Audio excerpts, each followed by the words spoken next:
ഈ ദുനിയാവ് അവസാനിക്കില്ല. ഒരു കാലം വരുന്നത് വരെ ലാ യദ്രിൽ ഖാതിലു ഫീമാ ഖതല വൽ മഖ്തൂലു ഫീമാ ഖുതില. കൊലപാതകം ചെയ്യുന്നവൻ അറിയില്ല എന്തിനാണ് ഞാൻ ഇയാളെ കൊന്നത് എന്ന്. കൊല ചെയ്യപ്പെട്ടവൻ അറിയില്ല എന്തിനാണ് എന്നെ കൊന്നുകളഞ്ഞത് എന്ന്. ഇങ്ങനെ ഒരു കാലം വരും. നബി സല്ലല്ലാഹു അലൈഹി വസല്ലം തങ്ങൾ പറഞ്ഞു, അൽ ഹറജ് അൽ ഹറജ് അൽ ഹറജ് അൽ ഖാതിൽ വൽ മഖ്തൂൽ ഫിന്നാർ. കൊലപാതകങ്ങൾ നിരന്തരമായി വരും. കൊന്നവർക്കറിയില്ല എന്തിനാണ് അയാളെ കൊന്നത് എന്ന്. കണ്ടില്ലേ, ബീഫ് വീട്ടിൽ വെച്ചു എന്ന് പറഞ്ഞൊരു കൊലപാതകം. നാട് മുഴുവൻ എന്തെല്ലാം പ്രശ്നങ്ങളായി. കൊല്ലാൻ പോയവൻ അറിയുമോ അവിടെ എന്തിനാണ് ഇയാളെ കൊല്ലാൻ പോണത്?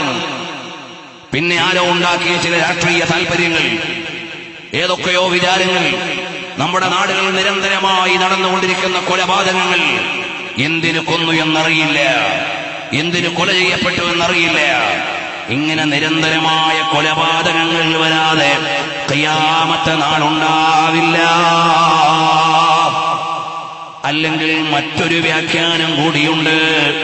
കൂട്ടത്തോടെ കൊല ചെയ്യപ്പെടുന്നത് വരെ, മനുഷ്യന്മാര് കൂട്ടമായി കൊല ചെയ്യപ്പെടുന്നത് വരെ ലോകം അവസാനിക്കില്ല. ഫസ്റ്റ് വേൾഡ് വാറിൽ 15 മില്യൺ ജനങ്ങൾ കൊല ചെയ്യപ്പെട്ടു. നിങ്ങൾ ആലോചിച്ച് നോക്ക്. ഫസ്റ്റ് വേൾഡ് വാറിൽ ലോകത്ത് കൊല ചെയ്യപ്പെട്ടത്.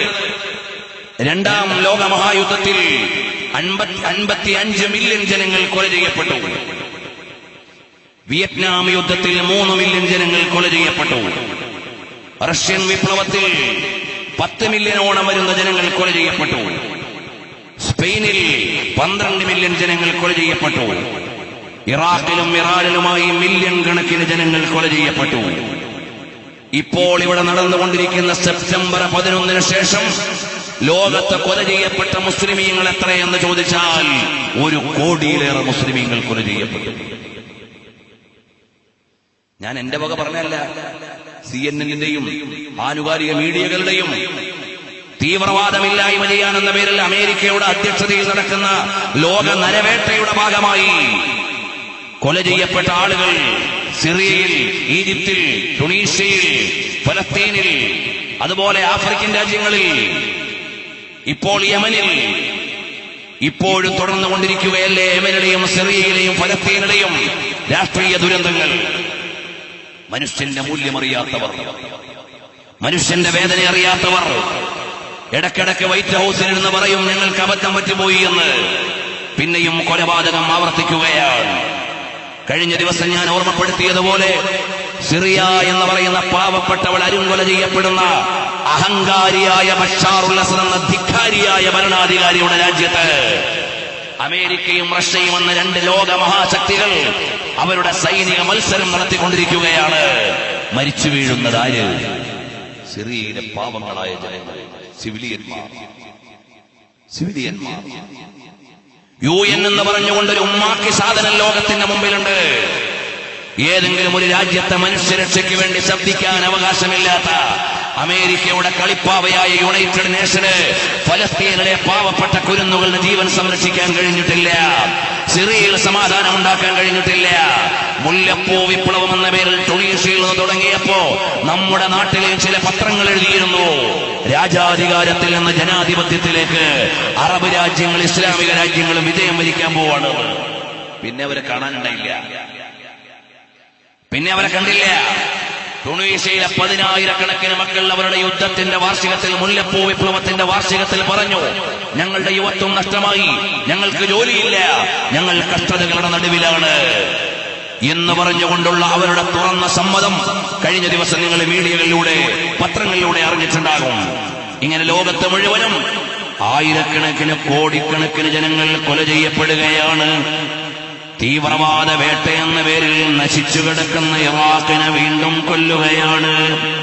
ഹബീബായ സല്ലല്ലാഹു അലൈഹി വസല്ലം തങ്ങൾ പറയുകയാണ്, ഫലസ്തീനിലെ പാവപ്പെട്ട വീട്ടിൽ കിടന്നുറങ്ങുമ്പോ ഇസ്രയേലിന്റെ പട്ടാളം വന്ന് ചാടിക്കയറി കൊന്നുകളയുമ്പോ ആ പട്ടാളക്കാരൻ എന്തിനായി കുഞ്ഞിനെ കൊല്ലുന്നത്? ആ കുഞ്ഞെന്തിനാണ് കൊല ചെയ്യപ്പെടുന്നത്? രണ്ടും അറിയുന്നില്ല. അതേ വാചകമാണ് ഹബീബായ തങ്ങൾ പറയുന്നത്, ലാ യദ്രിൽ ഖാതിലു ഫീമ ഖതല വൽ മഖ്തൂലു ഫീമ ഖുതില. കൊന്നവൻ അറിയുന്നില്ല എന്തിനാണിതെന്ന്, കൊല ചെയ്യപ്പെട്ടവൻ അറിയുന്നില്ല എന്തിനാണിതെന്ന്. ഹബീബായ സല്ലല്ലാഹു അലൈഹി വസല്ലം തങ്ങൾ പറഞ്ഞു. ഇത് പുലർന്നു എന്ന് ഞാൻ പറയേണ്ടില്ല, നമ്മൾ കണ്ടുകൊണ്ടിരിക്കുകയാണ്. അല്ലാഹു തആല നമ്മുടെ നാടുകളൊക്കെ നാശത്തിൽ നിന്ന് കാത്തുരക്ഷിക്കട്ടെ. അല്ലാഹു നമുക്കൊക്കെ ഈ സുരക്ഷ നൽകുമാറാകട്ടെ. ഇത് പറയാനല്ലാതെ വേറെ ഒന്നും എന്റെ മക്കളില്ല. ഹബീബായ സല്ലല്ലാഹു അലൈഹി വസല്ലം തങ്ങളുടെ വാചകം പുലരുകയാണ്. അതോടൊപ്പം അവിടുന്ന് പറയുന്ന ഒരു അറിയിപ്പുണ്ട്. النبي سعيد الخدري رضي الله عنه قال رسول الله صلى الله عليه وسلم لتتبعن سنن الذين من قبلكم شبرا بشبر وذراعا بذراع. മുൻകഴിഞ്ഞു പോയ രണ്ട് ജനതയുടെ സംസ്കാരങ്ങളെ ഈ ഉമ്മത്ത് ചാണോട് ചാൺ മുഴത്തോട് മുഴം പിന്തുടരും. ഏതുവരെ എന്നറിയുമോ?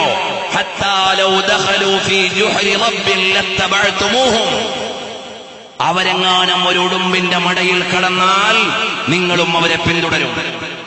രണ്ട് ജനതയെ നിങ്ങൾ ഫോളോ അപ്പ് ചെയ്യും.